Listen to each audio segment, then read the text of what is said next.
Romanos 2:29, sino que es judío el que lo es en lo interior, y la circuncisión, la del corazón, en espíritu, no en letra, la alabanza del cual no viene de los hombres, sino de Dios.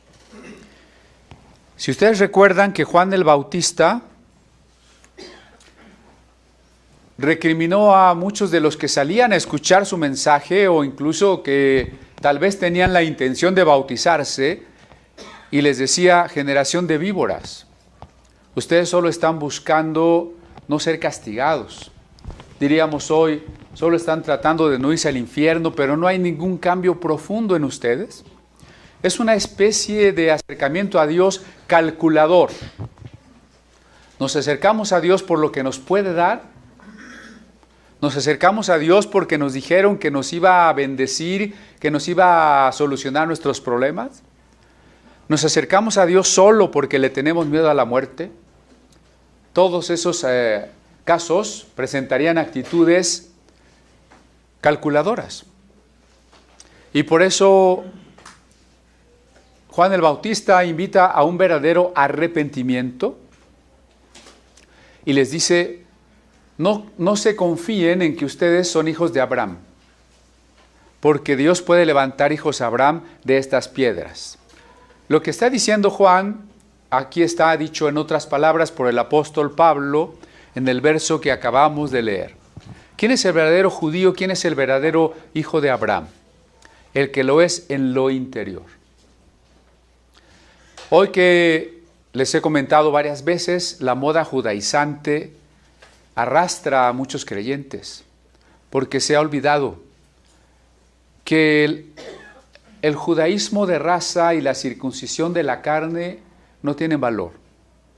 La circuncisión es la del corazón, dice allí en el 2:29, en espíritu, circuncidados en espíritu, no en letra, es decir, no en lo físico, no en la literalidad del mandamiento. Y la alabanza de ese judío verdadero, de ese judío espiritual, viene de Dios. ¿Qué quiere decir una alabanza que viene de Dios? Que nos ha justificado, que nos ha declarado justos, guardadores de la ley por gracia, porque Él nos ha circuncidado en el espíritu. Vamos ahora a regresar al Evangelio de Lucas. Perdón, ya que estamos en Romanos 2. Lea conmigo el verso 4. Se pregunta Pablo: ¿o menospreciáis las riquezas de su benignidad, paciencia y longanimidad, ignorando que su benignidad te guía al arrepentimiento? Fíjese sobre todo esta última parte de la pregunta, esa memorícela por favor. Ignorando que su benignidad te guía al arrepentimiento. Diga conmigo esa frase. Ignorando que su benignidad te guía al arrepentimiento. ¿El arrepentimiento me procura la bondad divina o la bondad divina me produce el arrepentimiento? Lo segundo, ¿verdad? Eso es muy importante. Y ahora sí, sin perder de vista esto que hemos leído, vamos a Lucas, capítulo 3, y releemos a partir del verso 7. Decía a las multitudes que salían para ser bautizadas por él: oh generación de víboras, ¿quién nos enseñó a huir de la ira venidera? Es una palabra dura, pero aplicada a nosotros, aplicable a nosotros, cuando buscamos a Dios solo a cambio de algo. Cuando no lo buscamos porque Él es digno y porque Él es el amado, porque reconocemos en Él a nuestro Señor, Creador y Soberano. Sino cuando lo buscamos porque nos va a hacer ricos, porque nos va a hacer prósperos, porque nos va a hacer sanos, porque nos va a hacer líderes. Bien se nos aplica esta palabra. Haced pues frutos dignos de arrepentimiento, y no comencéis a decir dentro de vosotros mismos: tenemos a Abraham por padre, porque os digo que Dios puede levantar hijos a Abraham aún de estas piedras. Esto es lo que dice Pablo también en el texto que acabamos de leer en Romanos. Ahora, eso es muy importante porque persiste la idea en la iglesia muchas veces de que necesitamos arrepentirnos para que Dios nos ame, para que Dios nos acepte. Pero hermanos, el amor de Dios es incondicional. Esta es otra frase. Hoy nos vamos a grabar varias frases, ¿verdad? ¿Ignoráis que la benignidad de Dios te guía a arrepentimiento? Es una. El amor de Dios es incondicional, es otra. ¿Qué quiere decir que es incondicional? Condicional querría decir que alguien diga, te amo sí, te amo pero, tienes que. Eso sería condicional. Cuando decimos que el amor de Dios es incondicional, lo que estamos diciendo es que Dios nos ama como somos. Así tal como somos. Tanto los que estamos aquí en esta congregación como los que están allá afuera en la calle y no saben nada de Dios. Dios nos ama así como somos y hayamos hecho lo que hayamos hecho. Esto sorprende, escandaliza. Porque la primera pregunta es, pero si has hecho cosas malas, ¿cómo Dios te va a amar? ¿Acaso Dios aprueba lo malo? Cuidado, porque no hemos dicho que Dios aprueba lo malo. No estoy diciendo que Dios está muy feliz de que hayas hecho lo malo. En Isaías 63, dice en los versos 7, 8, 9, que Dios se entristece, Dios sufre, se angustia cuando nosotros nos angustiamos. Así que la maldad del hombre que hace sufrir a otros hombres lastima a Dios, hace que Dios se entristezca. Pero que Dios se entristezca por lo que hacemos no significa que no nos ame, no significa que no nos acepte. Y este fue el mensaje que Lutero, Martín Lutero, siendo sacerdote católico y monje en el año de 1515 todavía, y estudiando y dando lecciones sobre la epístola a los romanos, volvió a comprender. Mientras a lo largo de la Edad Media Dios era presentado como un Dios furibundo, castigador, severo, y el hombre tenía que vivir en el temor del castigo divino y del infierno en la otra vida, estudiando la carta a los romanos precisamente, Lutero volvió a comprender la gran paradoja. Dios justifica al pecador. Eso quiere decir, Dios hace justo al injusto. El mensaje de la reforma, de la justificación del pecador. Si perdemos de vista que Dios ama al pecador, no solo perdemos el mensaje de la reforma, perdemos el mensaje del Nuevo Testamento. Y precisamente será en el Evangelio de Lucas donde más adelante veremos algunas parábolas clarísimas de cómo Dios ama al pecador. En un tiempo en que la creencia común era Dios aborrece al malo, viene Jesús y nos cuenta del hijo pródigo, de aquel hijo desobediente, rebelde, desperdiciado, vicioso, fracasado, a quien el Padre espera con anhelo, a quien el Padre recibe con los brazos abiertos. El Padre corre hacia ese hijo, lo que Jesús está anunciando. La parábola de la oveja perdida. Esa oveja que todavía no se arrepiente, esa oveja que anda por allá en los barrancos, en las montañas, a medias de la oscuridad de la noche. Esa es a la que el buen pastor va a buscar dejando su gloria. Ese es el mensaje que Jesús da acerca del Padre. Por eso en el Evangelio de Juan, Jesús dirá, el que me ha visto a mí ha visto al Padre. ¿Qué quiere decir? No que el Padre tenga una figura física. Físicamente no sabemos cómo era Jesús. Si tenía barba, no lo sabemos. Cuerpo, sino del carácter. Y si Jesús vino a comer con los pecadores, a convivir con los ladrones, a dar el mensaje de amor a las prostitutas, eso significa que el amor de Cristo,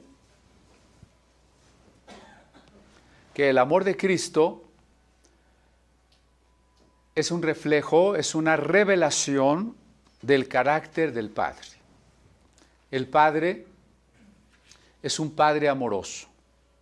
Me dicen que tenemos fallas en la transmisión, pero estamos grabando para subirla después de manera continua. ¿Sí? Gracias, hermano.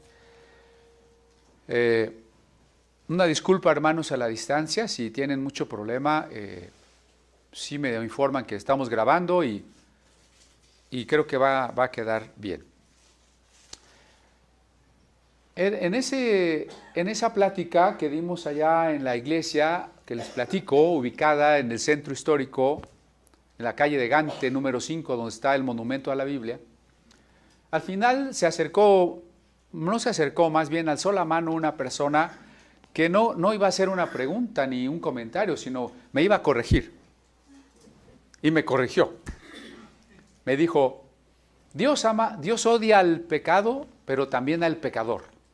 A los dos, así categóricamente, ¿no? A los dos. Porque el Salmo no sé qué dice que Dios aborrece al impío. Entonces, pues sí, sorprende que aquel conflicto entre Jesús y los fariseos siga siendo el mismo conflicto hoy. El de la actitud farisaica de no poder leer los salmos desde Cristo. El Antiguo Testamento y por ende los salmos hay que leerlos desde Cristo. Y aborrecer no siempre significa odiar, como cuando Jesús dice, el que no aborrece padre y madre, lo único que está diciendo está en un segundo lugar, ¿no? Así, el impío está en un segundo lugar con respecto al justo, pero la pregunta es, ¿Dios lo odia? Si Dios odia al pecador, entraríamos en muchas contradicciones, ¿no? Primero, ¿por qué manda a Cristo a morir por nosotros si nos odia? Romanos 5:8 es muy claro y dice, en esto se encareció, viene de la raíz caritas, que es el amor más grande, en esto se encareció el amor de Dios para con nosotros, que siendo aún pecadores, Cristo murió por nosotros. Cuando Cristo murió, no nos habíamos arrepentido. Él vino a morir por el mundo. Se pierde entonces la verdad de la Escritura, de un amor de Dios incondicional, de la esencia misma del carácter de Dios que dice, Dios es amor, ¿no? Y curiosamente, algunos de los que hoy están proponiendo que el arrepentimiento es necesario para que Dios te acepte y te ame, creen en la predestinación. Y ahora, fíjese la contradicción tan grande.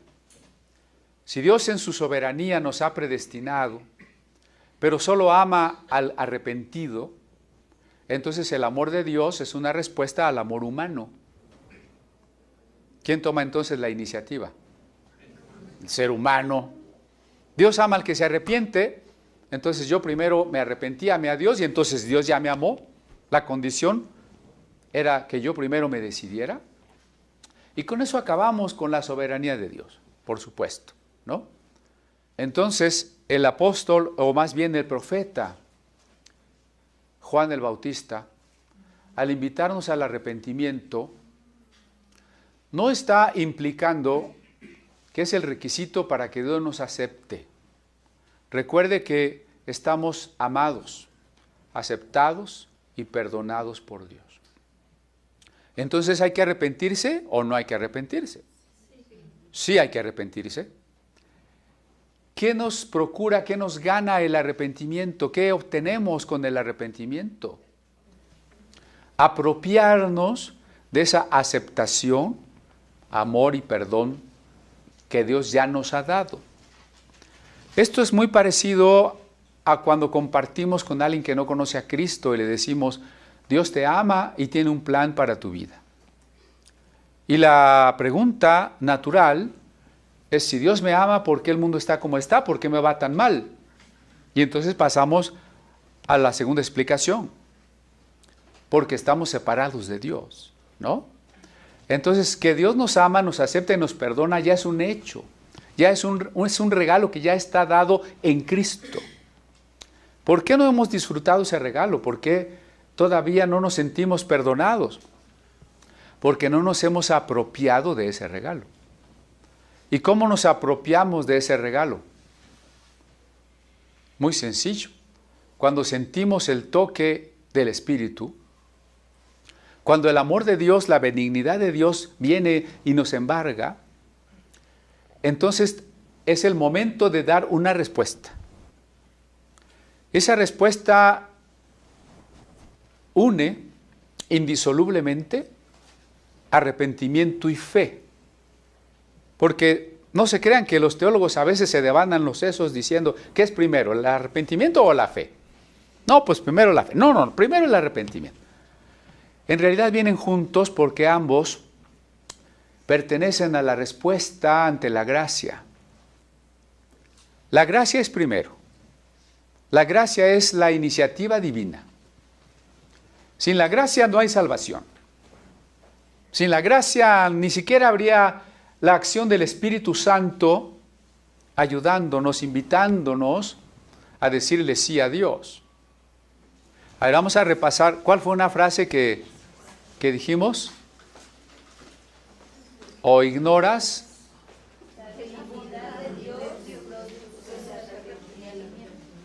¿Ya se nos olvidó la frase? O ignoras que su benignidad te guía a arrepentimiento. ¿Ya se acordó? A ver, otra vez. O ignoras que su benignidad te guía a arrepentimiento. ¿Y la otra? El amor de Dios es incondicional, ¿verdad? Esto no lo debemos olvidar. Pero estamos dejando muy en claro, espero, que el arrepentimiento no es condición para que Dios nos ame, ni para que nos perdone, sino que su amor y perdón ya están dados en Cristo. Cristo ya murió, en otras palabras, ¿no? Cristo ya encarnó, ya murió, ya resucitó. Entonces el perdón ya está dado. ¿Qué es el arrepentimiento? Que viene juntamente con la fe. Cuando Dios decía, toma la iniciativa, que es la gracia, el Espíritu Santo nos conmueve, nos seduce, nos invita.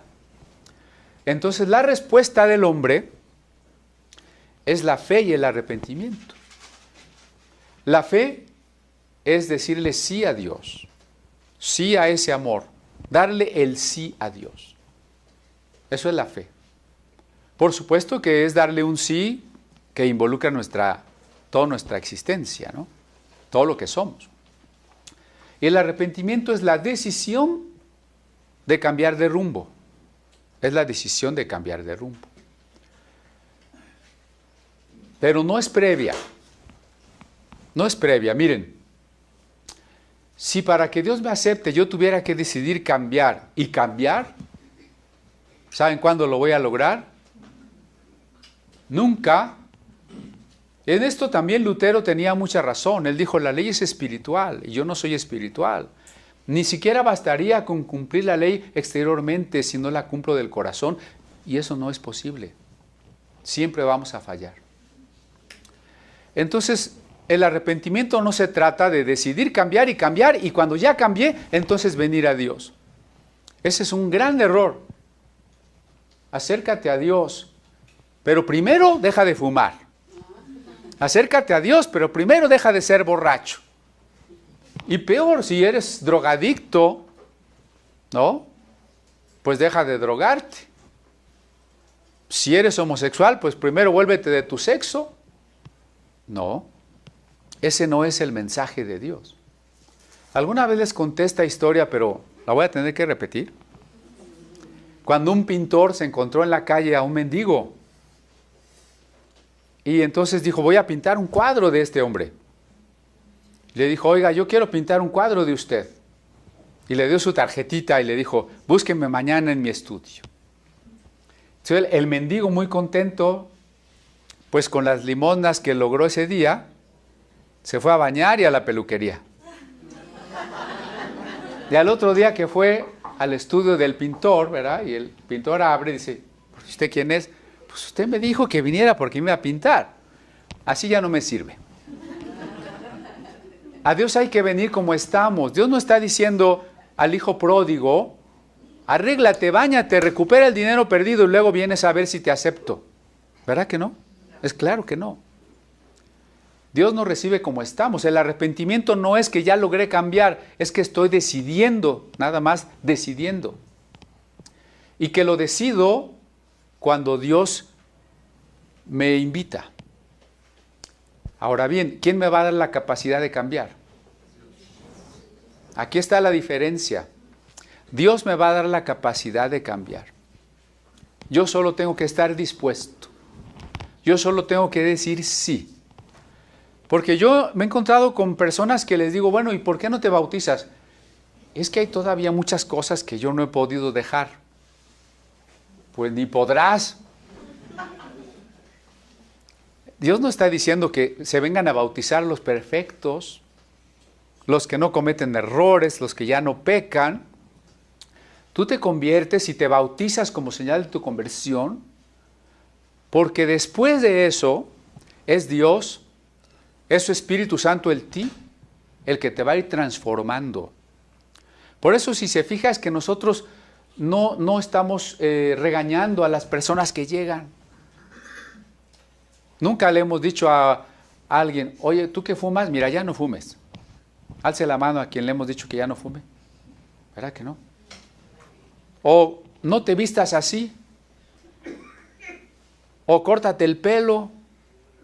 O cualquier otra cosa. ¿A quién le hemos dicho? No.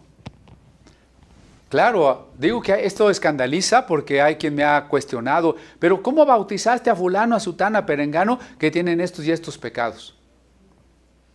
Si fuéramos a bautizar a los que no tienen pecados, nadie estaría bautizado aquí. El bautismo es el inicio, es la inscripción, y después del bautismo, después de la conversión, después de la fe y del arrepentimiento, es Dios quien obra el cambio en nosotros. Por eso Juan el Bautista dice, arrepiéntete, y si tu arrepentimiento es verdadero, Dios estará actuando en ti, y tú harás frutos dignos de arrepentimiento. Frutos que muestren que tu decisión es realmente levantarte y empezar a caminar. Pero si no hay frutos, no hay arrepentimiento. Cuidado, no vayamos a caer en una contradicción. Los frutos son evidencia, no causa. Haga de cuenta que usted tiene calentura. ¿Qué significa eso?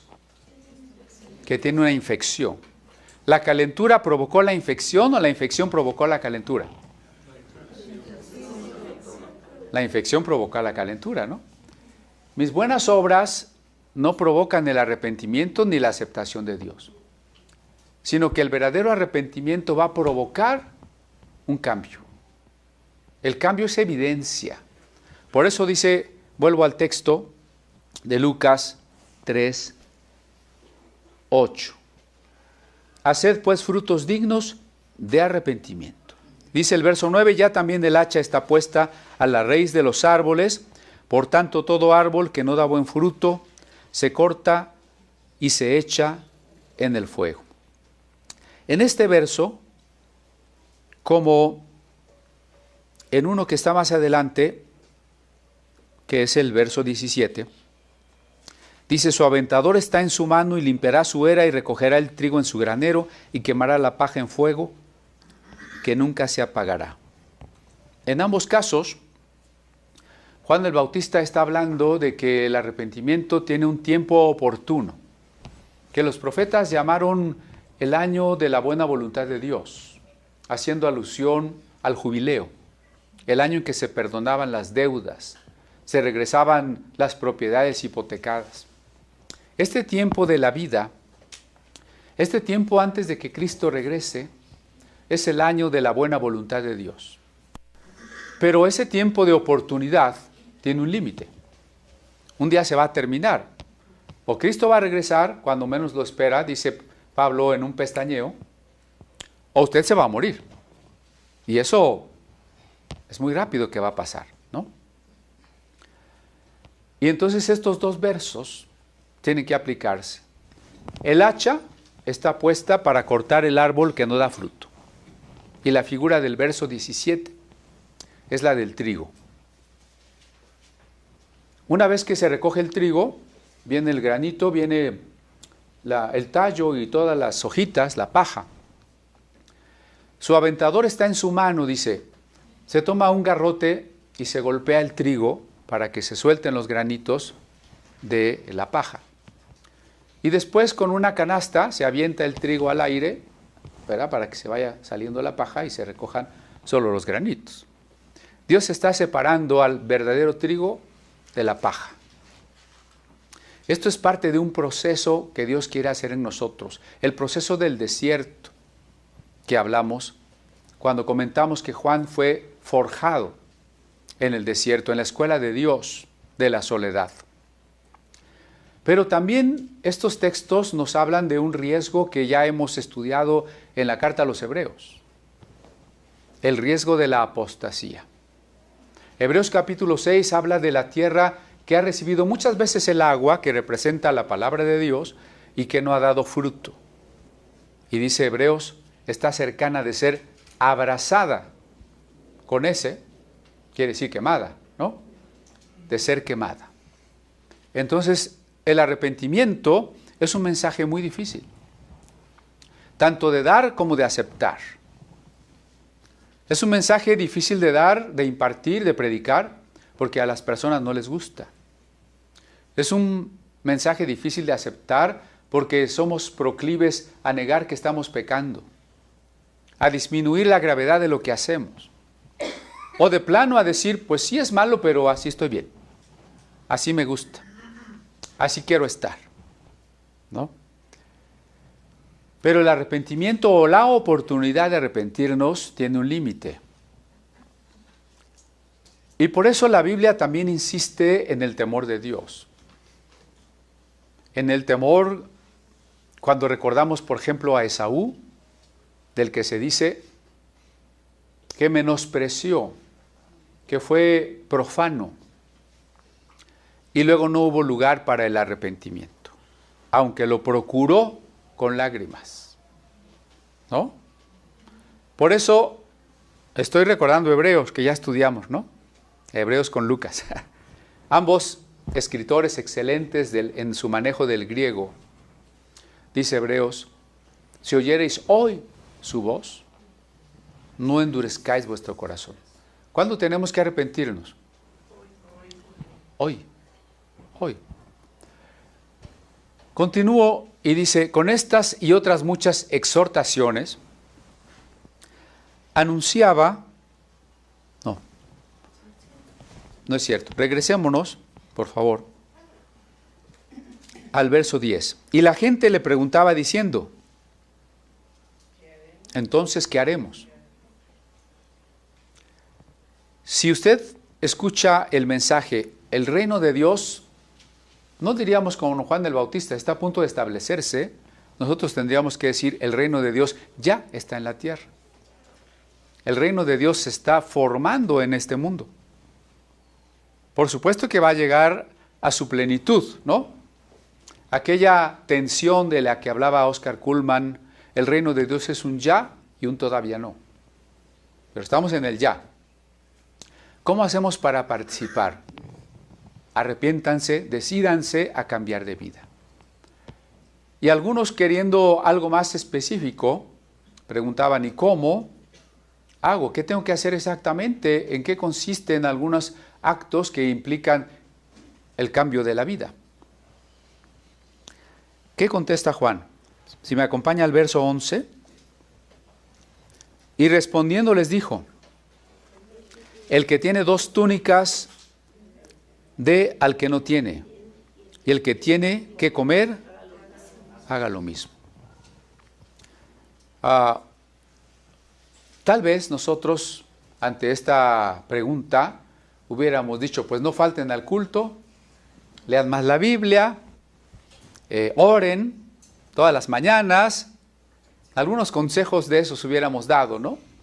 Un poco ritualistas, un poco litúrgicos, o de los medios de gracia.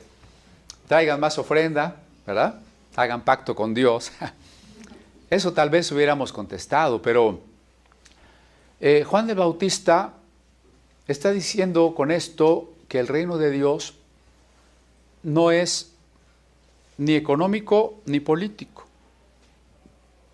Si Juan no hubiera predicado un reino político y económico, hubiese convocado a la rebelión contra los romanos. O cuando menos hubiera predicado una teología de la prosperidad, ¿no? Tener más y más y más. El reino de Dios es espiritual y por tanto sus implicaciones hacen temblar a la política y a la economía. ¿Y cuáles son esas implicaciones? El amor al prójimo, en un desprecio total por la codicia. Despreciamos la codicia, despreciamos la avaricia. La avaricia es un gran pecado. Recuerdan que hay un versículo que dice, ni los hechiceros, ni los adúlteros, ni los avaros heredarán el reino de Dios. Ni los afeminados, ni los que se echan con varones. Ahí está toda la lista en 1 Corintios 6. Y ahí están los avaros, ¿no? Entonces, por eso dice Juan, bueno, ¿tú te estás decidiendo realmente a cambiar? Él lo está diciendo en el contexto de un pueblo pobre. El pueblo de Israel, de ese momento, no era un pueblo rico. Era un pueblo dominado por Roma. Era un pueblo robado, expoliado, exprimido por el imperio extranjero. Y por algunos de sus propios hermanos, los famosos publicanos. Los romanos habían nombrado a los cobradores de impuestos de entre los mismos judíos. Se llamaban publicanos. Y ellos tenían que colectar el tributo para entregarlo a Roma. Pero todo lo que ellos pudieran recoger, además de lo que era obligatorio, era para ellos. ¿Se imaginan ustedes el grado de corrupción? El grado de falta de misericordia, de solidaridad con los hermanos. Por eso es que los publicanos eran despreciados por todos y eran considerados como a personas contra las que Dios estaba muy enojado. A ese pueblo empobrecido, a ese pueblo que ya no tenía ni con qué pagar impuestos y tal vez le habían decomisado lo poco que tenía por no pagar impuestos, a ese pueblo Juan se atreve a decirle, no que combata contra los romanos y luche por sus derechos y por sus bienes y por la soberanía de su territorio, porque más vale vivir de pie que morir de rodillas, o al revés, morir de rodillas que ¿qué? Entonces Juan dice algo sorprendente, ¿no?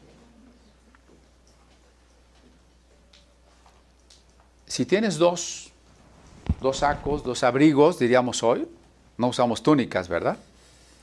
No vaya usted a darle la vuelta a este versículo y diga, no, yo no tengo ni una, entonces no tengo nada que dar. Haga la equivalencia, ¿no? Usted tiene dos abrigos, tiene dos pares de zapatos, tiene más camisas, más trajes, más pantalones de los que necesita, de los indispensables.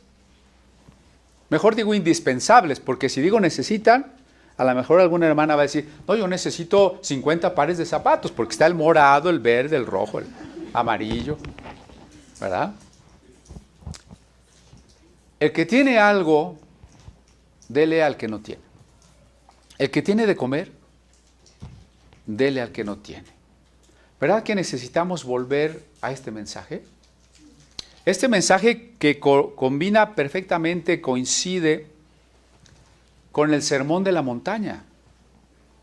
Uno no sabe si está oyendo a Jesús o está oyendo a Juan el Bautista, ¿no?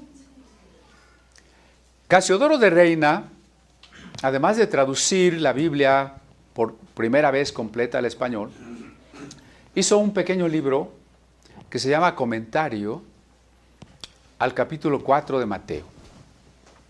Es un comentario al Sermón de la Montaña, en el que Casiodoro está invitando al protestantismo y al catolicismo de su tiempo a regresar a una ética cristiana que se ciña al Sermón de la Montaña. Porque lo que encontrábamos en aquella época era que en el mundo católico había una jerarquía, una jerarquía de personas que se enriquecían y ejercían poder sobre los otros. Pero en las ramas del protestantismo llegó a suceder algo parecido. También los líderes se enseñoreaban y unos peleaban contra otros. Ustedes saben de la guerra de los 30 años, donde católicos y protestantes, ejércitos de ellos, se mataban. Y entre protestantes y protestantes, el rechazo a luteranos por parte de calvinistas, el asesinato de anabaptistas por parte de anglicanos, todos contra todos. Casiodoro de Reina, que era de una actitud irénica, Irene en griego es paz, predicaba que deberíamos de ser tolerantes, que no deberíamos de pelear entre nosotros. Y escribió este comentario sobre el Sermón de la Montaña. La ética del cristiano tiene que volver a ser la ética del Sermón de la Montaña, la ética de Juan el Bautista. Es muy difícil. Yo me encontré a alguien que tiene doctorado en teología. Fíjense nada más, doctorado en teología. Que una vez me preguntó, alguien lo había ofendido y me preguntó, ¿qué hago? Le dije, pon la otra mejilla. Parece que le pisé el callo más gordo, porque dijo, no, eso no es literal, no puede ser. Se puso a gritar y a manotear. Un doctor en teología diciendo que no es literal poner la otra mejilla. Entonces, si no es literal, ¿qué quiere decir? Es más que literal. No solo es poner la otra mejilla, es ponerla desde el fondo de tu corazón, ¿no? Porque hubo ya en la época de las películas hollywoodenses una de Barrabás, ¿no? Allí Barrabás quiere ser cristiano, todavía no es cristiano, pero quiere ser cristiano, ¿no? Y entonces se junta con los cristianos y un día los que persiguen a los cristianos le dan una bofetada y él dice, no, quiero ser cristiano. Y entonces pone la otra mejilla y le dan la otra bofetada y entonces dice, ya cumplí, y ¡pum! Entonces, el Sermón de la Montaña no me está invitando a un cumplimiento externo, ¿verdad?, puntual de la letra, sino más que poner la otra mejilla significaría, desde tu corazón puedes perdonar y amar al que te está golpeando. Está más difícil. Cuando usted vaya por la calle y lo estén asaltando, o después, que es cuando me da más coraje, ¿podría usted amar y perdonar al que lo asaltó? Al que lo secuestró, al que lo violó. Es difícil, ¿no? Es muy difícil. Pero si no es esa ética, pues no es la de Cristo. ¿Sí? Por eso, si tienes algo que compartir con los otros, comparte. El que tenga que comer, dé al que no tiene. No como aquella oración que normalmente hacemos antes de los alimentos, ¿no? Y Señor, dáselos a los que no los tienen. Solo porque no oímos la voz de Dios, pero Dios ha de estar diciendo, yo no te dije que me pidieras que yo se los dé a los que no los tienen. Yo te dije que si tienes algo de comer, des al que no tiene. ¿No? O sea, para empezar es una oración sin fe. Porque cuando usted cierra los ojos y dice, dale estos alimentos al que no los tiene, usted abriría, ya no hay nada. ¿No? Pero en realidad lo que tendríamos que hacer es que nosotros somos las manos y los pies de Cristo porque somos el cuerpo de Cristo. Quien tiene que compartir los alimentos, los bienes, la ropa con los demás, somos nosotros. Si nosotros todavía no hacemos eso, en el contexto que estamos diciendo, tendríamos que preguntarnos, ¿tengo la evidencia del arrepentimiento? Si yo vivo para mí, porque estamos en una época consumista, ¿no? Y de poseer y tener más y más y ganar más y ahorrar, invertir, ganar. Lo que determina la administración hoy, los principios de las empresas, son las utilidades, ¿no? ¿De qué se trata toda la civilización de hoy? Ganar, ganar y ganar. Si yo solo pienso así, tendría que preguntarme, ¿estoy arrepentido? ¿Ya decidí cambiar de vida? ¿Puedo ser capaz de empezar a compartir lo que tengo? Claro, siempre va a haber una vocecita que diga, no, pero ¿y mañana? Si lo das, ¿con qué te vas a quedar? No, pero tú eres primero, pues el otro, pues los pobres nunca se van a acabar. ¿Verdad que es un buen pretexto para no dar? No le des un pez, enséñale a pescar. Y otros pretextos que inventamos para no dar. Pero las palabras aquí son claras, ¿eh? Dice después, vinieron también unos publicanos para ser bautizados. Ya dijimos quiénes eran los publicanos, los cobradores de impuestos. Imagínese que usted tenía que pagar 1,000 pesos de impuesto y el publicano logró que usted tuviera que dar 5,000 o 10,000. ¿Usted lo amaría? ¿Sería su amigo? ¿Sería el hermano más reconocido en la iglesia? ¿Verdad que no?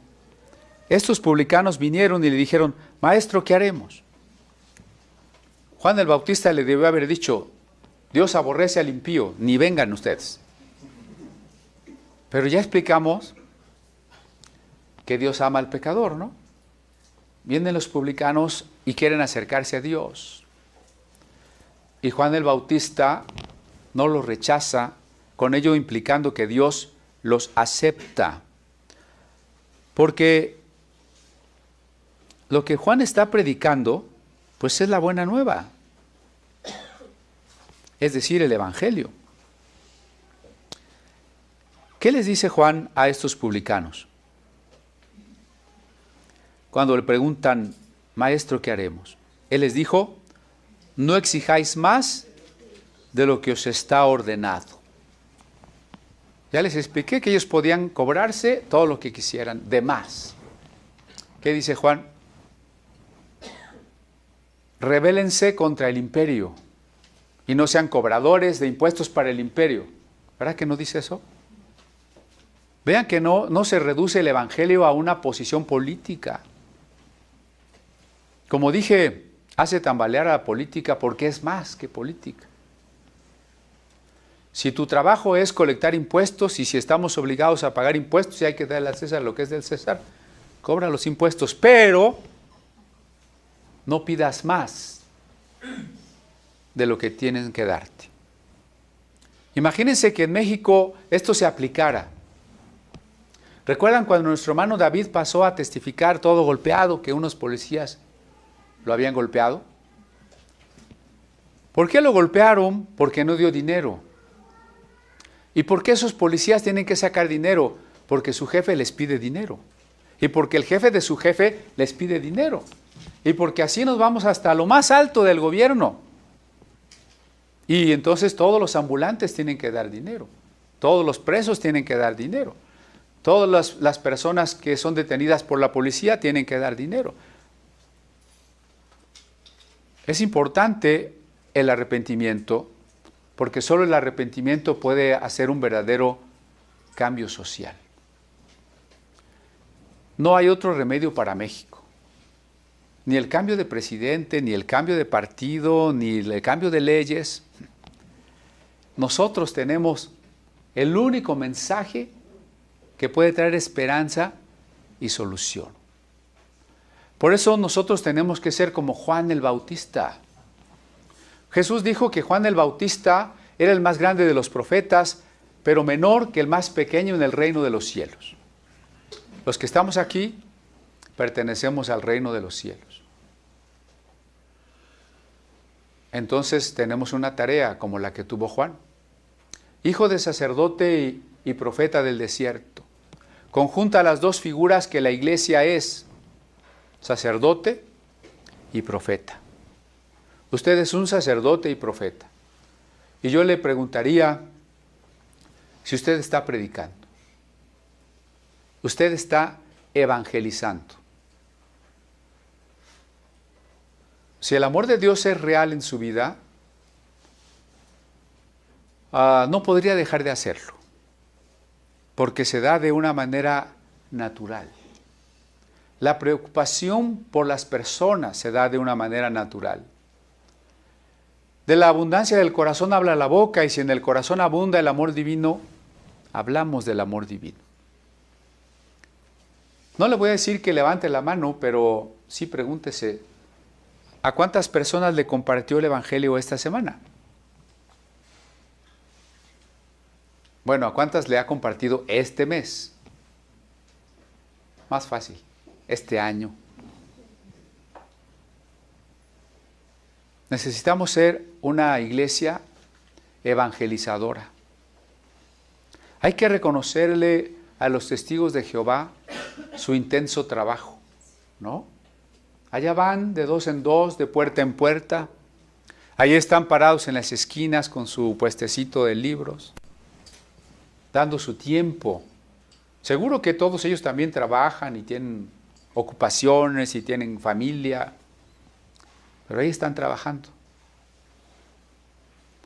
Y nosotros que tenemos un mensaje centrado en Cristo, nos hemos vuelto flojos, esa es la verdad. Por eso Juan el Bautista tiene que ser el ejemplo de lo que nosotros debemos hacer. No solo lo que él dice, que nos arrepintamos, que compartamos lo que tenemos, que no cometamos fraudes en el trabajo, pero sobre todo lo que él hacía, anunciar el reino de Dios, anunciar el arrepentimiento.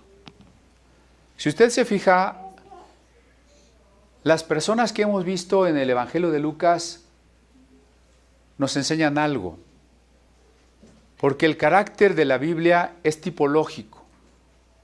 Tipológico quiere decir que se constituye en modelos. Hablamos en primer lugar de Zacarías y Elizabeth, como de unos creyentes que vivieron en el temor de Dios y que nunca perdieron la esperanza, aunque no tenían lo que deseaban. ¿Podemos ser como Elizabeth? Hablamos de María, una jovencita que estuvo dispuesta a renunciar a su vida y a su matrimonio y a su boda por decirle sí a la voluntad de Dios y a asumir las calumnias y la condenación de la sociedad por decirle sí a la voluntad de Dios. Hablamos de Simeón y de Ana, dos profetas que esperaron al Mesías y se dejaron guiar por el Espíritu Santo cuando les mostró quién era el Mesías. Ahora hablamos de un Juan el Bautista que ha ido al desierto para aprender a estar con Dios y que tras haber aprendido a escuchar la voz de Dios, ha sido enviado a predicar. Y a predicar un mensaje difícil. Todos los profetas predicaron un mensaje difícil. Por eso cuando Dios llamó a Jeremías, Jeremías decía, Señor, pero yo soy niño. Y Dios le dijo, no digas soy niño.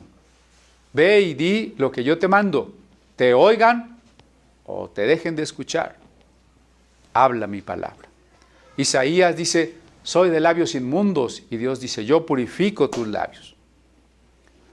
En todos los llamamientos de los que predicaron la palabra, está el peso de decir, es una tarea más allá de mis fuerzas.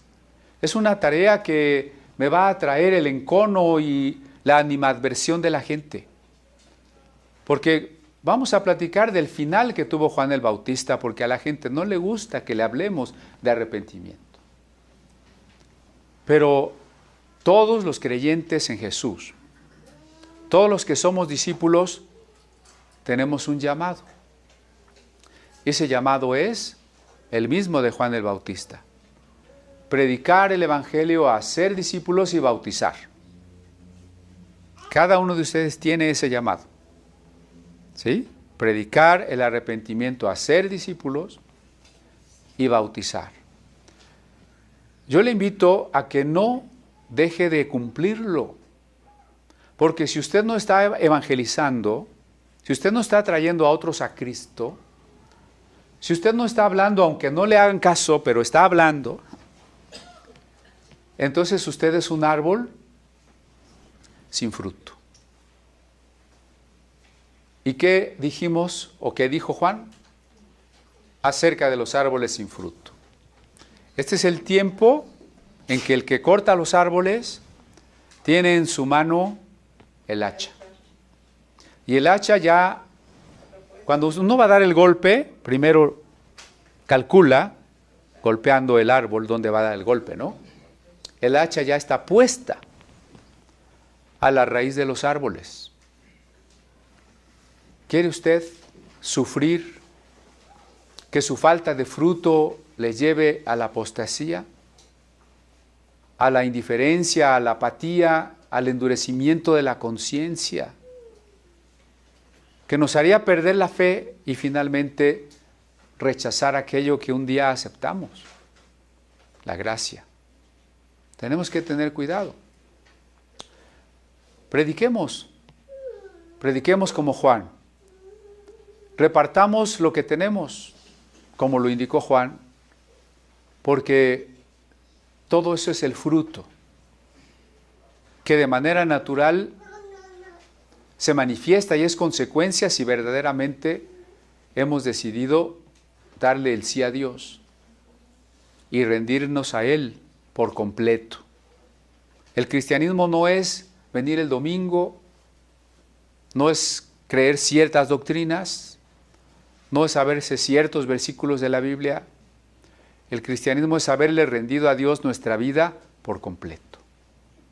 El cristianismo es que Él es el centro de nuestro amor y de todo lo que hacemos y de todos nuestros anhelos. Vamos a dejarlo aquí.